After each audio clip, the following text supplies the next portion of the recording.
नमस्कार दोस्तों, कैसे हो? आशा करते हैं आप सब ठीक ठाक होंगे।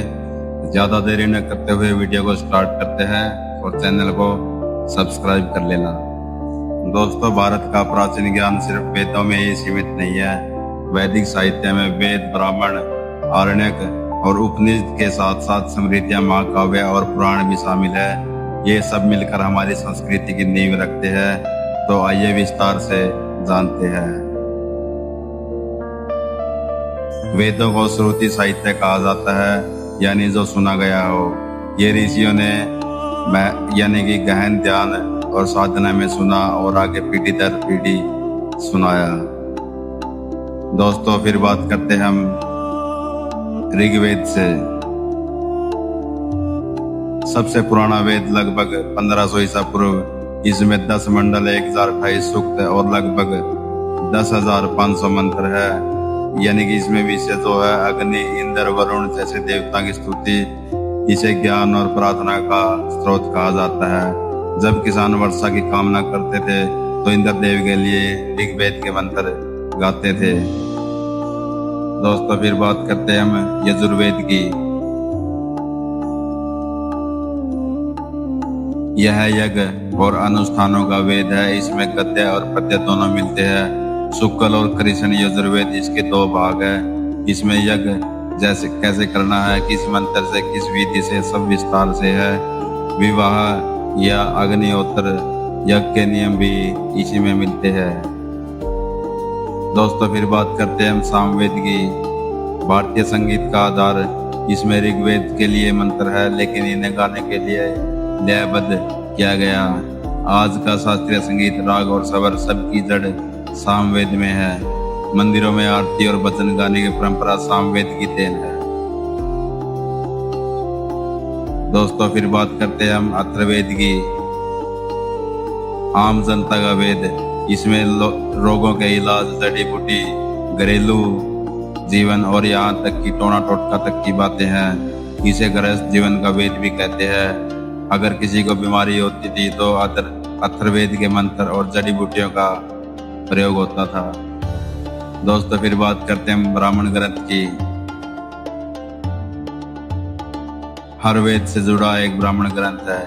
इनमें यज्ञों का महत्व, मंत्रों का सही उच्चारण और उसका अर्थ समझाया गया है। शतपथ ब्राह्मण सबसे प्रसिद्ध है, यानी कि यजुर्वेद से जुड़ा हुआ।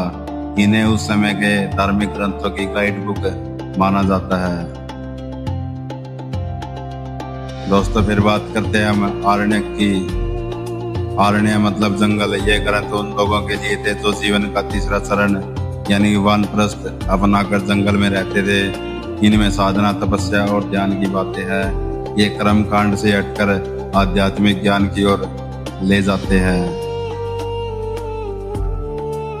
दोस्तों, फिर बात करते हैं हम उपनिषद की। उपनिषद वेदांत कहलाते हैं, यानी वेदों का अंतिम हिस्सा। यानी कि इसमें मुख्य विषय है आत्मा, जीवात्मा और परमात्मा ब्रह्म का ज्ञान। कुल 108 उपनिषद माने जाते हैं। प्रसिद्ध उपनिषद है ईशकेन, कंठ, मुंडक, छांदोग्य, बृहदारण्यक यानी कि अहम ब्रह्मास्मि यानी कि मैं ही ब्रह्म हूँ, और तत्त्वमसि तू वही है उपनिषदों की शिक्षा है। आधुनिक योग, ध्यान और दर्शन सब उपनिषद पर आधारित है। स्मृतियों के बारे में जानेंगे दोस्तों। स्तुति के बाद आए ग्रंथ जिन्हें स्मृति कहा जाता है। ये जीवन जीने के नियम और समाज व्यवस्था बताते हैं।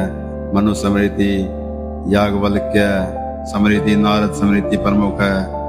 यानी कि विवाह, शिक्षा, उत्तराधिकार, दंड व्यवस्था, इन सब के नियम स्मृतियों में मिलते हैं। इन्हें उस समय का कानून भी कहा जा सकता है।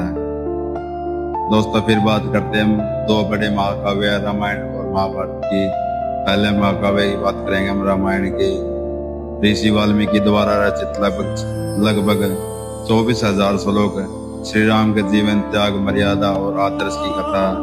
यह हमें धर्म, कर्तव्य और आदर्श जीवन जीना सिखाती है। दोस्तों, फिर बात करते हैं महाभारत महाकाव्य की। वेद व्यास द्वारा रचित लगभग 1 लाख श्लोक दुनिया का सबसे बड़ा महाकाव्य है। इसमें कुरुक्षेत्र का युद्ध, पांडव कौरव संघर्ष और भगवत गीता का उपदेश, यह हमें धर्म अधर्म की पहचान और जीवन का उद्देश्य बताती है। दोस्तों फिर बात करते हैं पुराण की। पुराणों को लोक साहित्य कहा जाता है। कुल 18 महापुराण, विष्णु पुराण, शिव पुराण, भागवत पुराण, ब्रह्मा पुराण आदि। इसका विषय है सृष्टि की उत्पत्ति, देवताओं और अवतारों की कथाएं, लोक कथाएं, व्रत त्योहार की जानकारी इसी में मिलती है। ये आम जनता को सरल भाषा में धर्म और संस्कृति से जोड़ते थे। दोस्तों वैदिक साहित्य सिर्फ धार्मिक ग्रंथ नहीं बल्कि जीवन जीने का मार्गदर्शन है। वेदों से लेकर पुराण तक हर ग्रंथ हमें शिक्षा देता है। यही भारत की असली धरोहर है। तो दोस्तों ये थी हमारी वीडियो। अगर आपको अच्छी लगी हो तो वीडियो को लाइक करना और फिर कह रहे हैं चैनल को सब्सक्राइब करना।